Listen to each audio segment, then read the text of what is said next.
In ancient times, a merchant was blessed by Allah with 3 daughters. They were unmatched in intelligence and beauty. Their mother had passed away when they were very young, so the merchant acted as both father and mother to them. He raised them with immense affection and provided everything they desired. The villagers, watching their luxurious and comfortable life, secretly envied them. One day, the merchant desired to perform Hajj at the sacred house of Allah, the Kaaba. As the time for Hajj approached, he became deeply worried. What would he do with his 3 daughters? He had no relatives in the village. Could he possibly leave them alone at home? He spent the whole night in thought. At dawn, he went to the marketplace and bought for his daughters a dog, a rooster, a cat, and a donkey. He instructed the animals never to take their eyes off his daughters. Then he told his daughters, "I have bought enough provisions for 2 months, flour, dried meat, fresh meat, oil, sugar, and everything you need. Until I return, do not speak to anyone and do not open the door.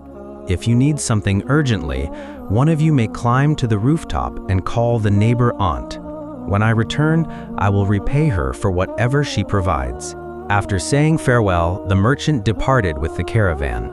One day, the eldest daughter was scaling a fish. The cat, smelling it, came into the kitchen and meowed persistently. The girl, annoyed, struck the cat with the broom and said, "Get out of my sight, you cursed creature." The cat grew furious and hissed, "You will see what I do to you. For this, you and your sisters shall regret it." The cat then went into the corridor and urinated on the box of matches. Later that evening, when the girl went to cook, she found the matches ruined and useless. She climbed onto the roof to call the neighbor aunt, but the aunt was not at home. The girl sighed, "How will I bring fire at this hour of night?" But father forbade us from calling anyone else. Hearing this, the rooster said, "I see fire burning in the distance." The girl replied, "Yes, it is in the middle of the forest."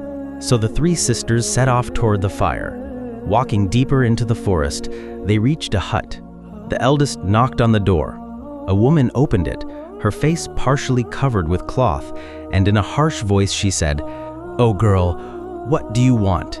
Can you not see it is very late?" The eldest daughter, pointing toward the fire, said, "Forgive us, aunt.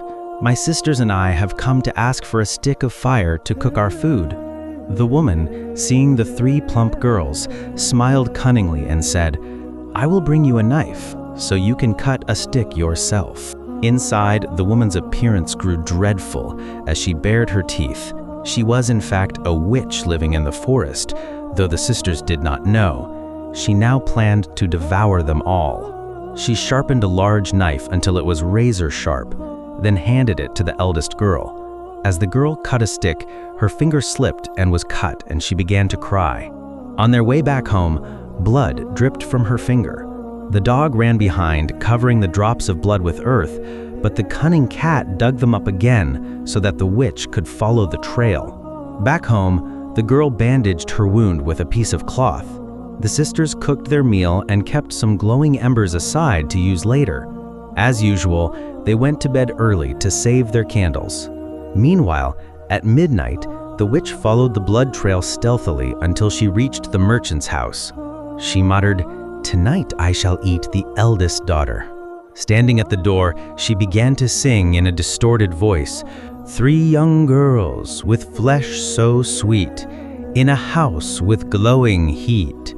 The eldest I gave a burning stick, before the dawn I'll pick her flesh."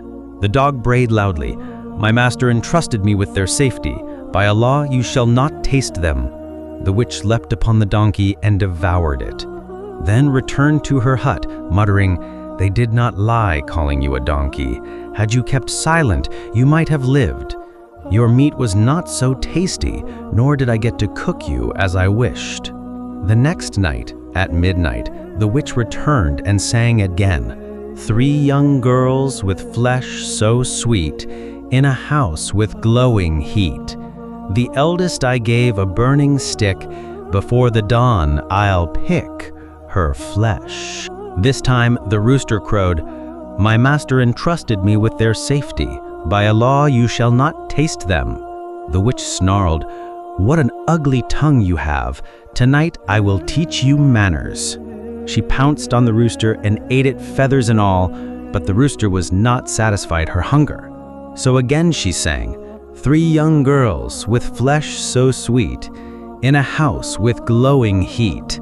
The eldest I gave a burning stick, before the dawn I'll pick her flesh."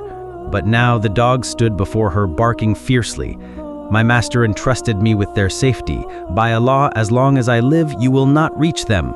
The dog was enormous and terrifying. Seeing it, the witch grew frightened and fled without looking back. The witch returned to her hut and thought to herself, "What should I do now? That dog will not allow me to reach the three sisters." The next night, the witch disguised her true form.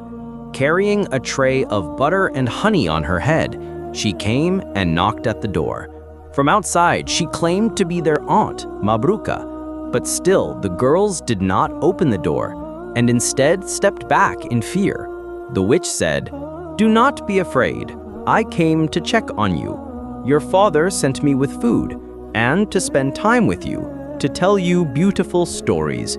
Last night, that wicked dog would not let me come near. It bared its teeth and barked at me. I barely escaped with my life." The three sisters peeked through the crack in the door and saw a woman with her face covered and a tray of butter and honey on her head. They became delighted, for they had not tasted butter in a long time. They said, "Aunt, stay with us. We are so bored alone. No one comes to us or brings us anything. We are tired of eating dried meat. We crave fish and fresh meat." The witch's eyes gleamed, and she said, "I will bring you whatever you wish. But first, that dog must be removed." The youngest sister warned, "Do not trust this woman. She has covered her face. I have never heard of us having an aunt named Mabruka. Father never mentioned her. Besides, where are the rooster and the donkey? I have not seen them since yesterday." But the two elder sisters said, "It seems you just want to spoil our night. We will let this woman inside. Father will never know." The youngest replied, "Do as you wish, but one day you will regret it." Then the elder sisters pulled her hair, pinched her, and together they attacked the dog, killed it, and threw its body into the underground cellar. The witch joyfully sang, "The dog was slain by its own friends, cast into the cellar's ends. Now I'll eat you one by one, and neighbors won't know what I've done." But suddenly, the dead dog stirred and spoke. "My master entrusted me with their safety. By Allah, you shall not taste them." The witch, terrified, fled screaming, "Even in death, the dog still barks. Even when the girls are in my grasp, it speaks. How can a dead dog talk?" The following night, the witch returned and said, "If you want me to stay with you, you must burn the dog." So the sisters lit a fire and threw the dog into it. The witch came to the door, singing with joy, "In the house there are three girls fair. The dog was burned in fire's glare. Now I'll eat you one by one, and neighbors won't know what I've done." But from the ashes the dog's voice arose. "My master entrusted me with their safety. By Allah, you shall not taste them." Hearing this, the witch screamed in terror as she fled. "Burned to ashes, yet the dog still barks? Even when the girls are mine, it speaks? How can a dead dog talk?" The next night, the witch came again and said, "Throw the ashes into the well." But once more, the dog's voice rang out, and the witch fled just as before. Each time she returned, the dog's voice echoed, "My master entrusted me with their safety. By Allah, you shall not taste them." The witch was bewildered and could not understand.